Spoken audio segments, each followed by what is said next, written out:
Hello, students. Today we're looking at selections from the Hebrew Scriptures.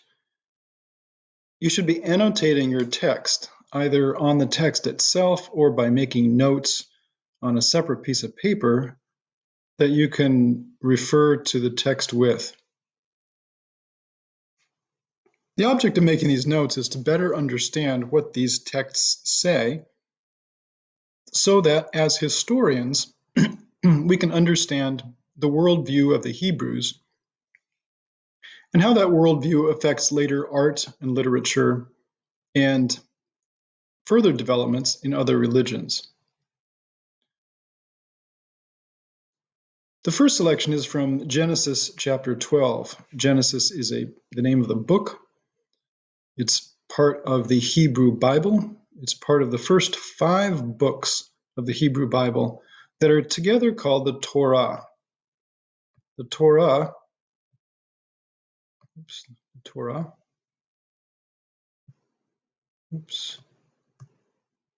okay. So the Torah is not all of the Hebrew Scriptures, but it's the most important part of the Hebrew Scriptures. It's the first 5 books. The rest of the Hebrew Scriptures are called the Tanakh, all the books of the Hebrew Bible. The Torah is sometimes referred to simply as the law, whereas the Tanakh includes prophetic writing, historical writing, poetry, and song. All of these texts are part of the Old Testament portion of the Christian Bible. Now, Hebrews and now Jews do not refer to this as the Old Testament. They refer to the Tanakh and the Torah together as the whole Bible. And the Christians refer to it as the Old Testament. So an easy way to think about this is to think about it in a table form. We can think about the Hebrew Scriptures as being the Tanakh. And the Hebrew Scriptures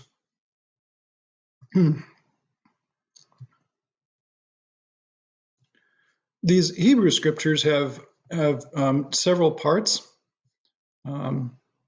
Sorry. Let me put these together here. So the Hebrew Scriptures.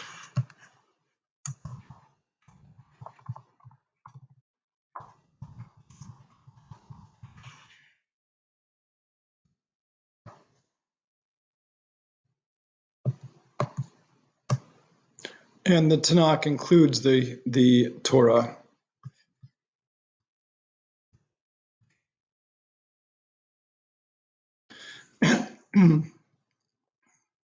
Good.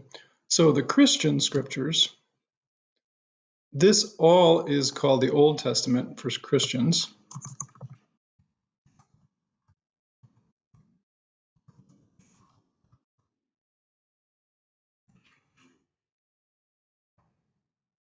And then the New Testament, which we'll get to later, was another set of writings that Christians consider God's word as well. But today we're focused on the Hebrew Scriptures here. So let's look first at Genesis chapter 12. This is Abram's call from God. So this is a call from God. This is a whole new way of thinking. The idea that there is one God and that God has some kind of special relationship to his people. These promises to Abraham and to his people after him are some of the most significant promises in all of human history because they profoundly influence human history. One of the most important promises is that I will give you a land. I will make you a great blessed nation. I will bless you. I'll make your name great. Go to the land I will show you. So this idea of a promised land is really critical. Whoops. Is really critical because this is part of the reason for conflict in the Middle East today. So, a promised land.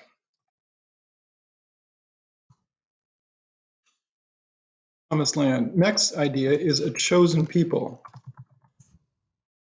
You will be my people, and I will be your God. I will make you a great nation. I will look after you.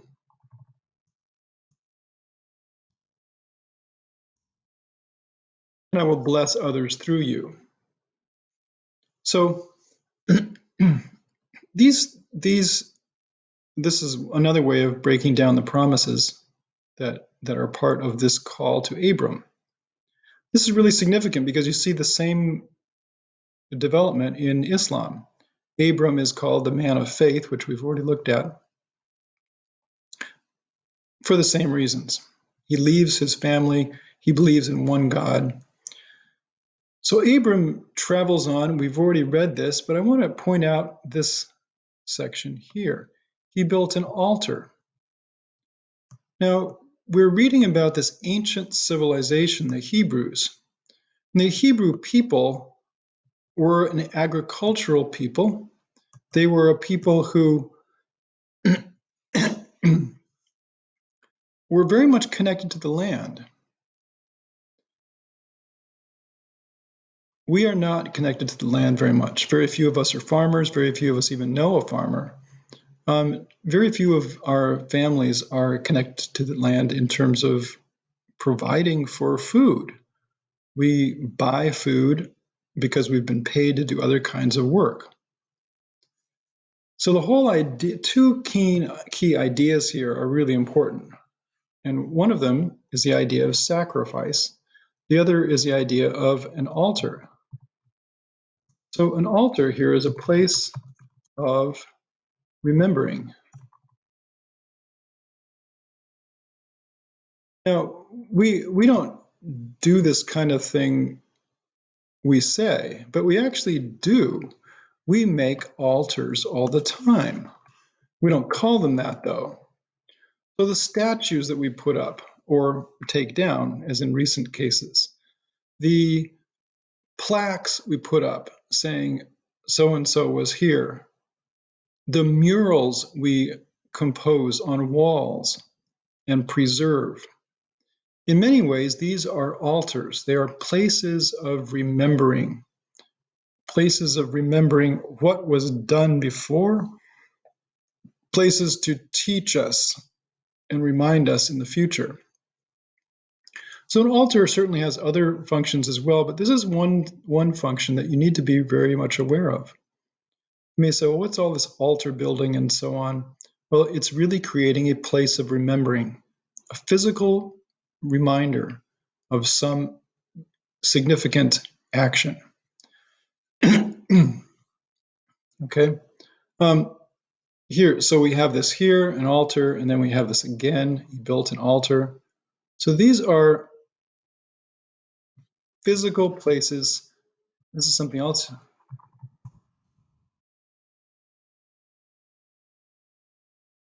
Judaism is very much connected to physical places and actual events. Now, we can have a long discussion about whether the events as described in the Jewish scriptures actually happened or whether they are allegorical or both. But clearly, every event in the Hebrew scriptures is placed historically. In other words, it's placed within human time and it's placed at a certain location. That's significant because that's not true in many faiths. The next section we go to is from the book of Deuteronomy. This is from the law. So it's part of the Torah, just like the book of Genesis is. It's a part of the scriptures that are considered most instructive and most holy to Jews. This statement here is called the Shema. It's the most important statement of faith. And one of the questions I asked you was to consider, why would this be considered the most important statement of faith?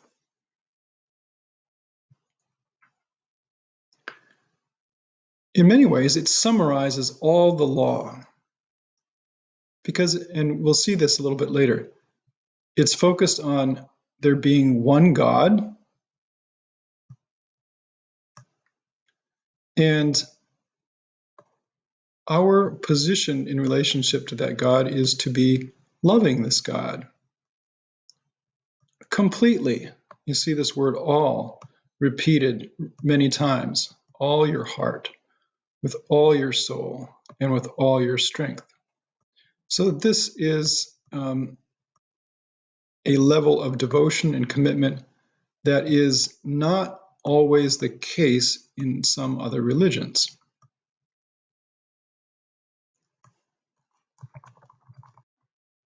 Reminders of this are to be frequent.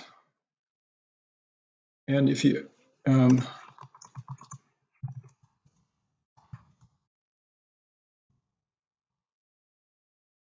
so frequent that they are to be like, they are bound to us. And in very Orthodox Judaism, sometimes little written portions of the law will be tied onto your head or bound or tied onto your arms.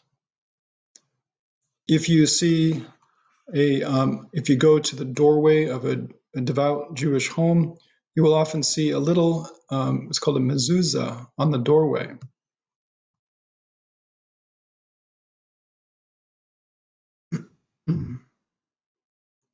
Okay, it looks like some, it can look all kinds of different ways, but it's nailed to the doorway or somehow attached to the doorway, so that when you go in or you go out, you see this, you're reminded of it. All right, so this is very practical. All throughout Judaism, you see very practical, very physical, very human-centered reminders of the commands of God.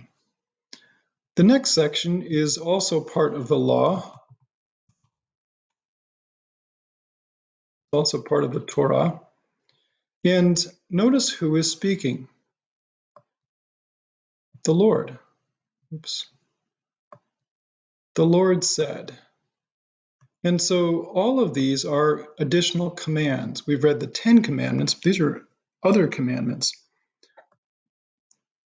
God is speaking to Moses here, and Moses is a really important figure. Moses led the people.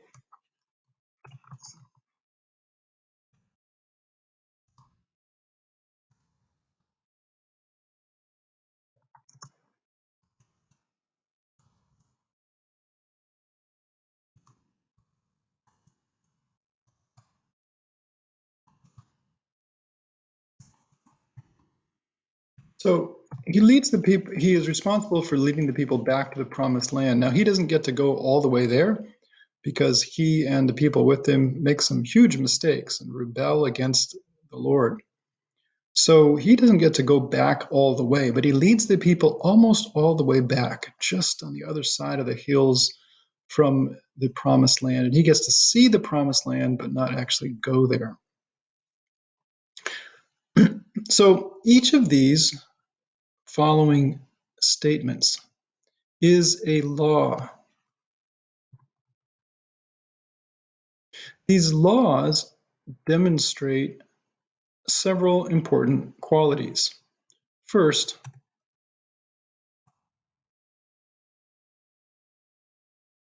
God is one. There is only one God, and God will not be worshipped alongside other gods. There's no sharing of devotion, and that's very much clear in multiple laws here. The second factor here is it care for others? Notice this is a care for the poor and for the foreigners. This is a radical departure from any other foreign code at that time. So what they're talking about here, when you reap the harvest of your land, in other words, when you collect the harvest, the grain or the fruit, or even animals, do not reap, that means to harvest, to cut and take the grain, to the very edges of your field, or gather the gleanings. To glean is to gather.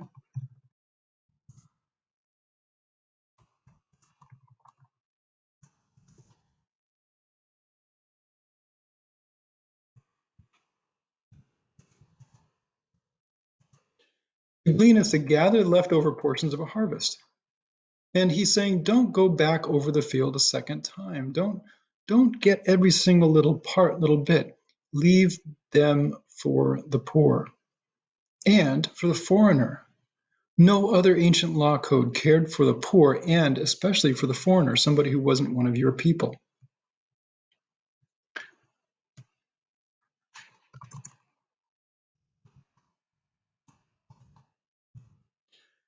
Third point that's emphasized throughout in many of these laws is the preserving of relationships.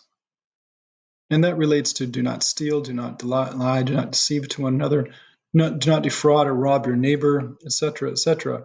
One of the interesting ones here is do not hold back the wages of a hired worker overnight.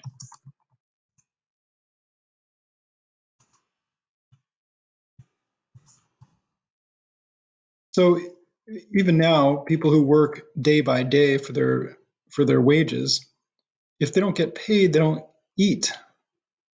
In other words, you need to take care of your workers.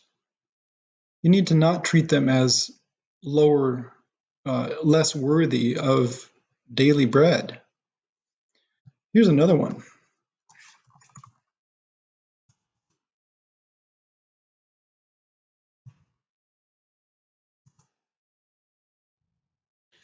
Care for less able people. In all other ancient cultures, if you were less able, if you were deaf, if you were blind, if you were crippled, you were regarded as being less valuable.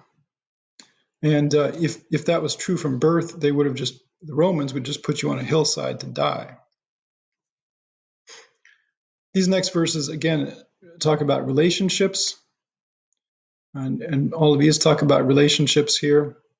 Some of these are very different to us than we look at them and think, what is all that? So I'm going to skip down here to 27 and say, so we're going to skip down to 27.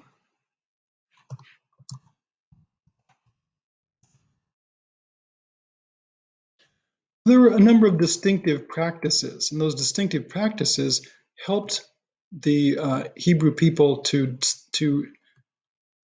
distinguish themselves from the others around them. It made them unique, and sometimes in very in just physical, very evident ways. You can immediately tell somebody by how their hair is done or how their bodies are adorned. But you can also tell how they treat their own people. Like, do not degrade your daughter by making her a prostitute. That was common among the Canaanites. Okay, number 6, right above here. Do not practice divination or seek omens. In other words, fortune telling.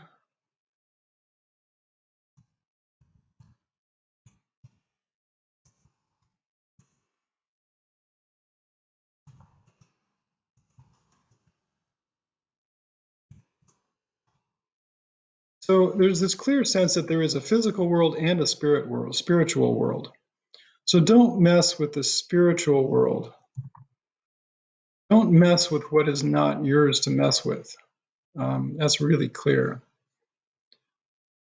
And that's repeated down here in 31. 30 speaks about that honoring that one God. God is one. Honor.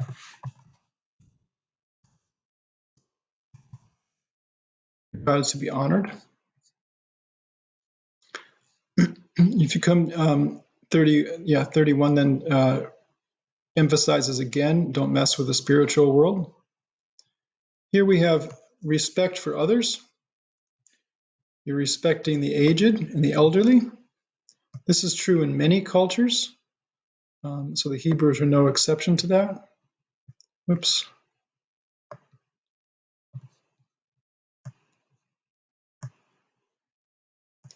And again, foreigners, which was unusual to have such respect for the foreigners.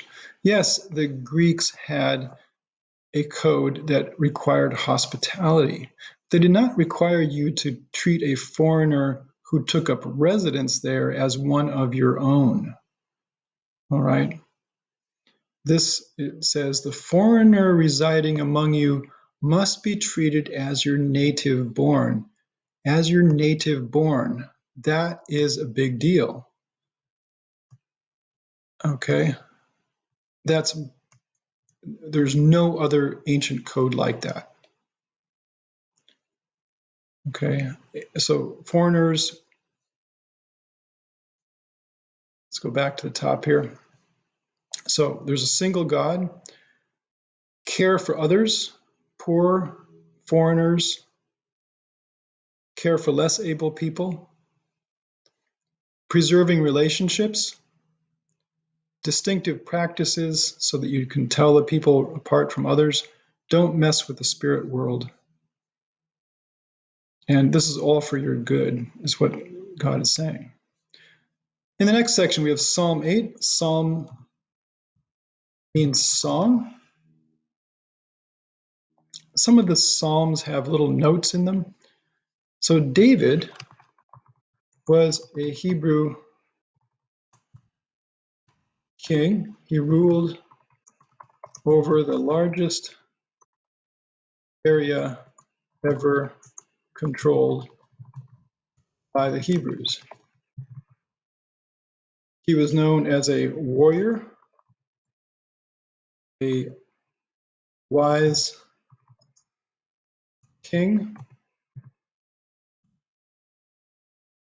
a poet, and someone who did lots of wrong things, but turned back from those wrong things.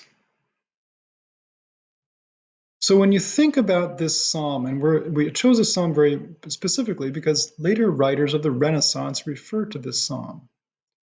It starts out here with a worship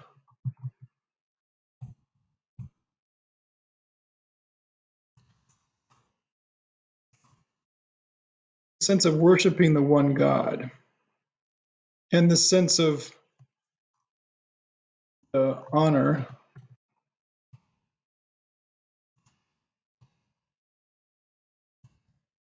And this also is a very different thing from some other religions. Judaism and Christianity and Islam honor humanity. They don't look down on humanity, but they honor humanity. Okay, so this is honoring humanity as a creation of God.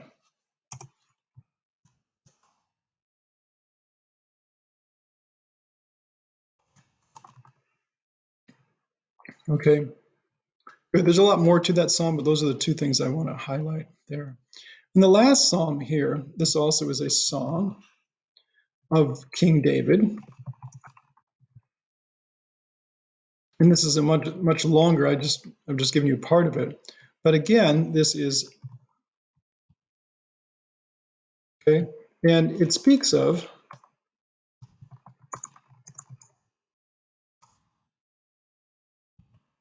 and again, this is important to understand because this is a very different way of thinking than we see in Hinduism and Buddhism and Confucianism and Taoism.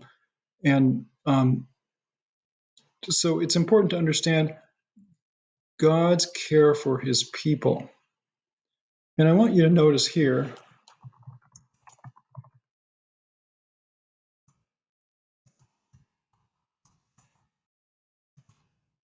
Moses is cited here as an example of God's care. Moses leading his people leading the people of Israel out of Egypt, and this being done through the power of God, according to the psalm.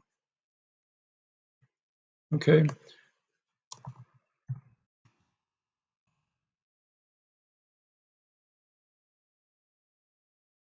The psalm also speaks of two qualities which are really important: love and forgiveness. Okay. Which, again, we don't see in every other religion that we're going to study.